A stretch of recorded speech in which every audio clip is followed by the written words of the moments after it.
Hello everyone, I'm John, one of the content designers at Aquila Interactive working on Gilded Destiny. In today's Dev Diary, we're going to update you on how trade and logistics will work in the game, and explain the interaction between global and domestic markets. Before we begin though, a quick update on our Kickstarter campaign. We are incredibly pleased to announce that we've reached our funding goal of £20,000 within the first week. In light of all the support we've already received, we've decided to lower some of our stretch goals. The campaign is still ongoing, so if you haven't yet done so, you can pledge to pre-order the game at a discount, get access to the closed alpha, and get hold of some exclusive old history merchandise.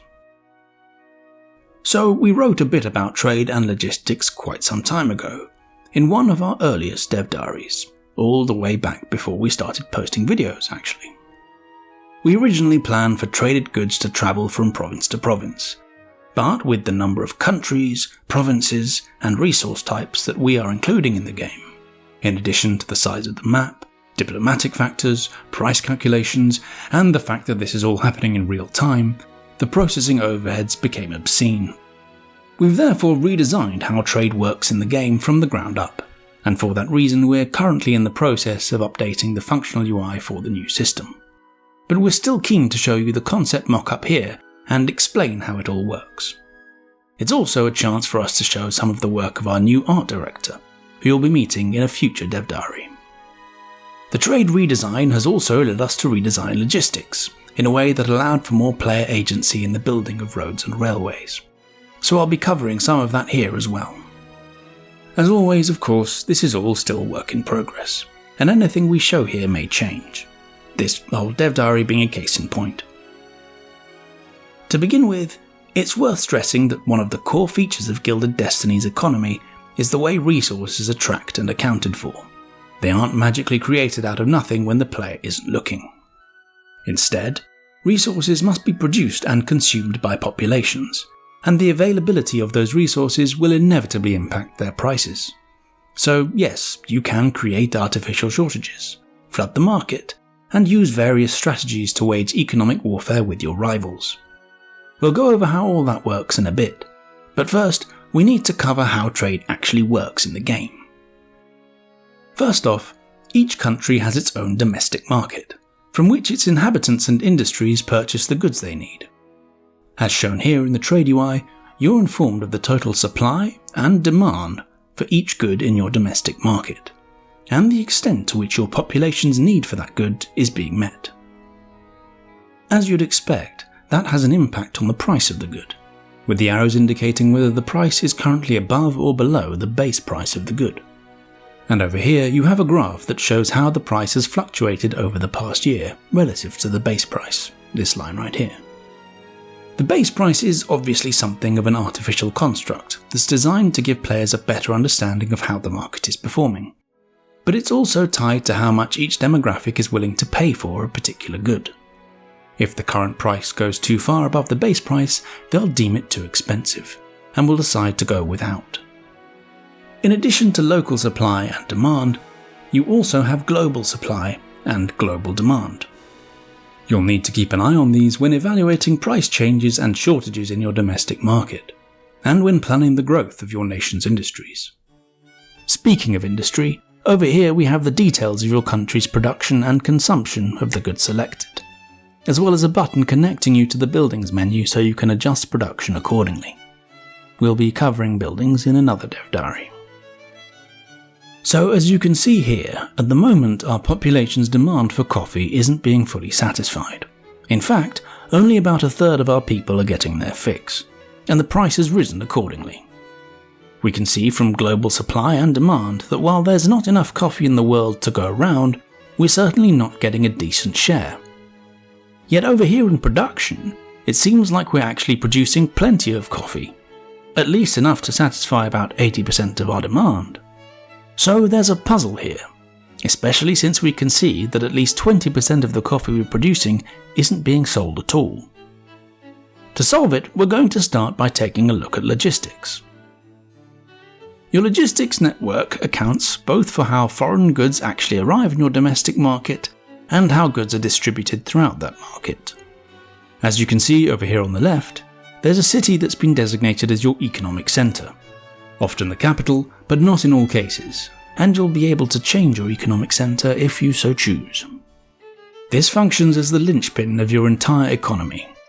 It's where goods are imported from and exported to other countries' markets, and it's also where goods arrive from and are distributed to your own provinces.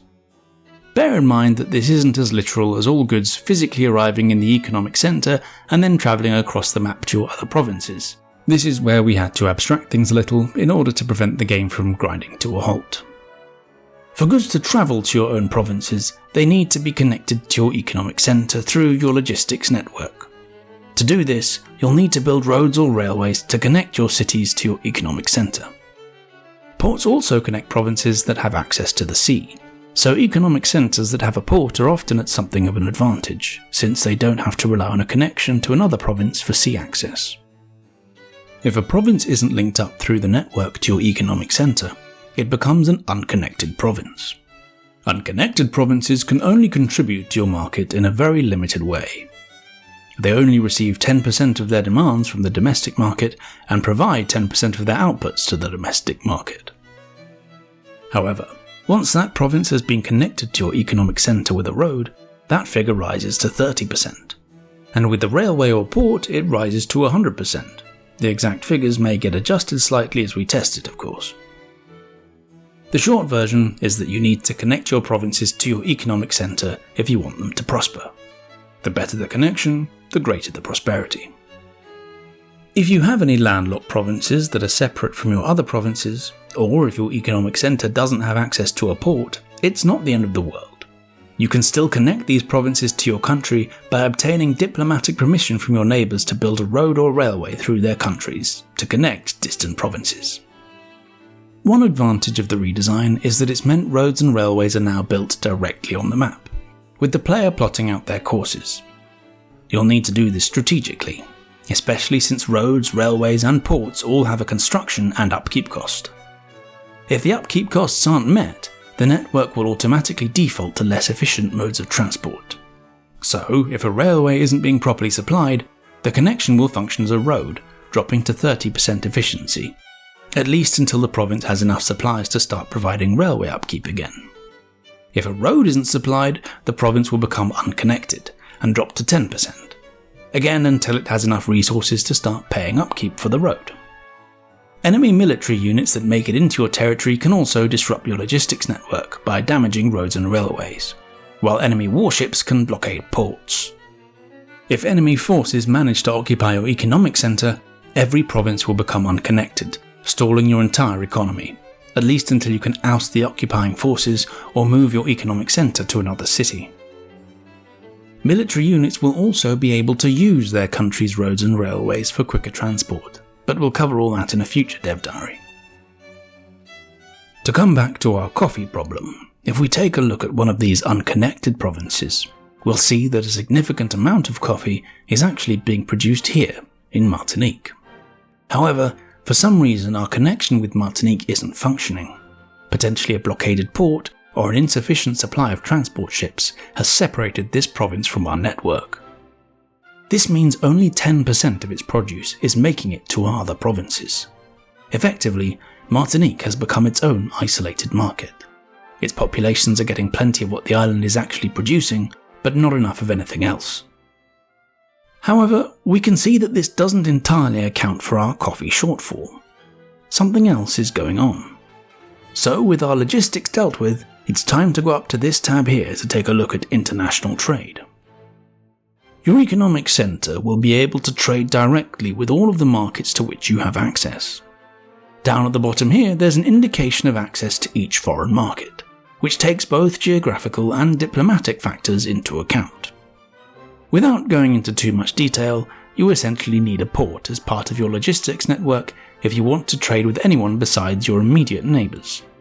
Landlocked countries can still request access agreements from their neighbours to gain access to a port and thus connect to the wider market. Going back to the domestic market screen, here on the right we have details of imports for the resources you currently have selected, the 4 main importers, the prices they're selling their goods at in your market, taking freight and tariffs into account, the price of your own locally produced goods, and the amount sold as a portion of the total amount imported. As you'd expect, your people will buy up all of a cheaper foreign import before turning to local produce, so it's important to keep an eye on if you want your industries to thrive. You can see here how large a share of the domestic market for that resource each country has, including the percentage share of your own industries. Down here we have the corresponding tables relating to exports, the main countries you're selling to and how they're performing. You don't control import and export directly. Instead, your domestic market will buy from and sell to the global market automatically, calculating the best prices based on availability and demand. Of course, international trade is something you'll need to bear in mind when it comes to diplomacy. And over here you've got a list detailing the current diplomatic factors affecting trade with your country: embargoes, trade agreements, access agreements, and so on. If you go into the Foreign Markets tab, you'll also be able to take a look at similar details relating to the markets of other countries, including their main imports and exports, the diplomatic factors affecting their trade, the countries that hold a significant stake in their market, and so on. As you can see here, there's also a certain amount of goods lost when conducting international trade. The sea claims those. This is where we finally come to solving our coffee problem. For some reason, the Prussian Empire has experienced a sudden drop in supply, and the prices spiked accordingly. Even with the import tariffs, export tariffs, cost of freight, and the goods lost in transit, it's still marginally more profitable for some of our merchants to sell their coffee to the Prussians rather than to our own citizens. So far, most of what we've covered here in the trade interface is related to information. You don't have to directly control the buying and selling of goods. You also don't make money directly from trade. Instead, you make money by taxing your population, who should ideally become wealthy through trade. However, back in your domestic market, you can buy from the market directly if you wish to add to your country's national reserves for each resource, specifying the maximum price you're willing to purchase the resource at, the amount of the resource you want to stockpile, and the sell price at which you'll be willing to release some of that resource back into the market. This way, you can not only protect against embargoes and supply chain disruptions, but also, on a grander scale, create economic shortages or oversaturation if you have the means and desire to do so. Finally, your policies, which we covered in an earlier Dev Diary, check out the link in the description, will have an impact on trade, not least on the tariff range you can set on imports and exports. Aside from generating income, tariffs can sometimes be vital for protecting your own industries from cheap imports, or discouraging your industries from selling to other markets before meeting the demands of your own population. At the same time, tariffs that are too severe may cause foreign importers to favour other markets if they can make a higher profit selling elsewhere, and it will be up to you to weigh up the costs and benefits of making these economic decisions. So, to resolve our coffee problem, we could increase the export tariffs on coffee to discourage our merchants from shipping it abroad. We could also lower import tariffs to encourage merchants from other markets to sell their goods to us, provided of course that our current trade policy allows for these changes. We hope you've enjoyed this Dev Diary, and as always, please let us know what you think in the comments. Remember that what we've shown here isn't necessarily final and may be subject to change. If you want to keep up to date with our latest content, you can subscribe to our YouTube channel or join our Discord. If you haven't already done so, you can also add Gilded Destiny to your Steam wishlist, or check out our ongoing Kickstarter campaign. Again, we'd like to thank everyone for the incredible support we've already received, and we're excited to see which of our stretch goals we'll be able to reach. That's all for now, and thank you for watching.